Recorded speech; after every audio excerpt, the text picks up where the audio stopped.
people watching the Chromane blog. I am Jeanna, and I am here today with a baking recipe for everyone to enjoy over this summer vacation. I am so excited. It's one of my favorite treats. It is Oreo Cheesecake Cups. So let's get right into it. First things first, you're always gonna wanna wash your hands anytime you go into the kitchen. I already did that, so I'm all ready to start. The first step in this project is to get out your ingredients because your cream cheese that you have to use for your cheesecake has to be room temperature and softened. You're gonna need 2 blocks or 16 ounces of cream cheese. I already have had mine out for a while, so it is going to be good to go. The second thing you're going to need to do is to preheat your oven. You need to preheat your oven to 300 degrees Fahrenheit. Because it's a cheesecake, you don't want it too hot, so make sure that it is at 300 and not any higher. Almost there. 300. That's all set. The next thing that we're going to have to do is to line the actual baking sheet. So this recipe makes 12 cups, so you're going to need 1 12-cup baking sheet or 2 6-cup baking sheets, and then line them with muffin tins. Once they're all lined with your muffin tins, you can get your Oreos or your other chocolate cookies. You can use whatever kind you want. And on the bottom of each muffin tin, you put an Oreo. So you can take just an Oreo like this and just put it at the bottom of each one. After you finish doing that, you can set it aside and we can start working on our batter. You're gonna wanna get a bowl to mix everything in. And this is where we start combining our ingredients. So the first step, you had to soften your cream cheese. You could pour that into your bowl. Also in this bowl, you are going to need a 1/2 cup of granulated sugar,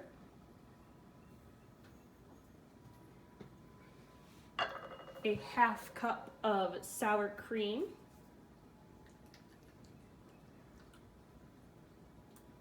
and then you are going to need 2 large eggs. You can just crack all of that in there.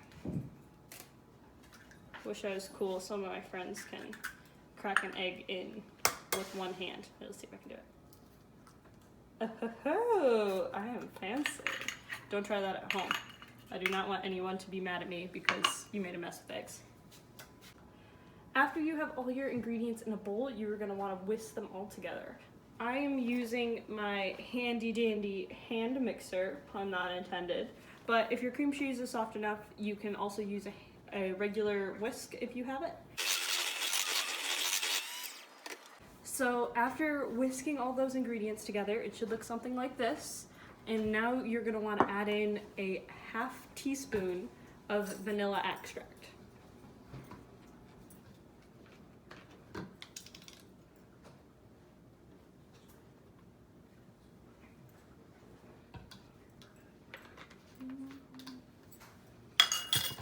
After you add that in, you can whisk it around one more time.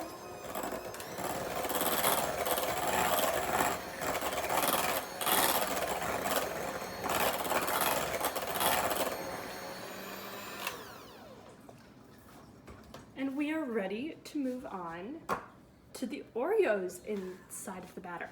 So you can set your batter aside.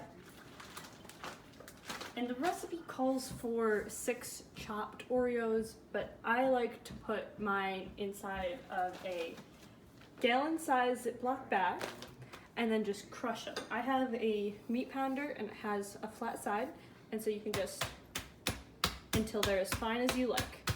If you don't have one, you can chop it up if you'd like on a cutting board, or even if you're strong enough, you can just whack it around,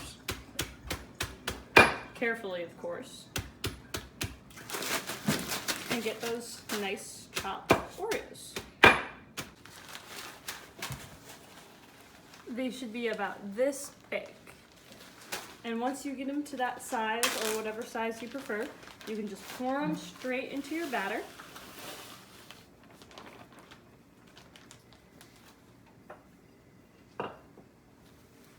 And fold them in.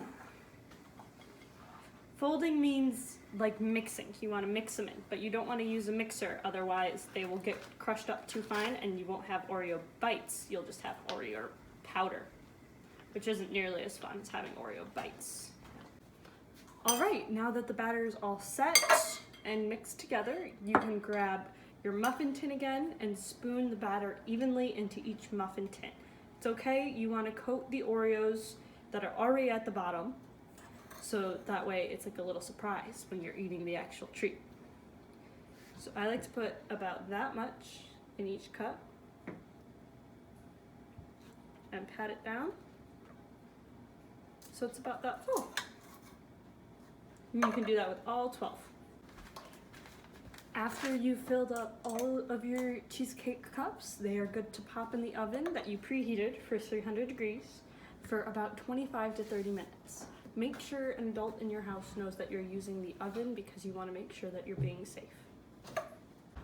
If you're looking for something to do in those 25 to 30 minutes in which your cakes are baking, you should pop on over to Chromane's website and join into their summer reading competition if you haven't already. It's a great way to spend your time. My sister just issued a challenge. She's already completed half of the challenges on the website. There's amazing prizes to win. It's a lot of fun. If you're not one for reading, you should still go on over to their website and check out all the blog posts that the volunteers are putting together this summer. There's so many good ones. I am always checking up there to see what new things are being posted. Other than that, I'm sure you made quite the mess, as I made quite the mess. So you should try and spend some time cleaning up the kitchen so that whoever is a parent in your household doesn't have to. It's always a nice thing to do. I'm gonna do that right now, and I will see you in 25 to 30 minutes. All right, so my timer just went off, and now I'm going to take these bad boys out of the oven.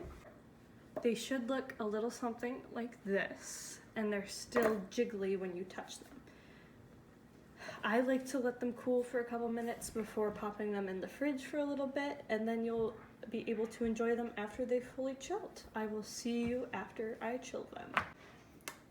So here's our finished product. As you can see, I put a little bit of whipped cream on top because that's the way I like to eat mine. I know people who eat it with cookie bites, Oreo cookie bites, or sprinkles on top.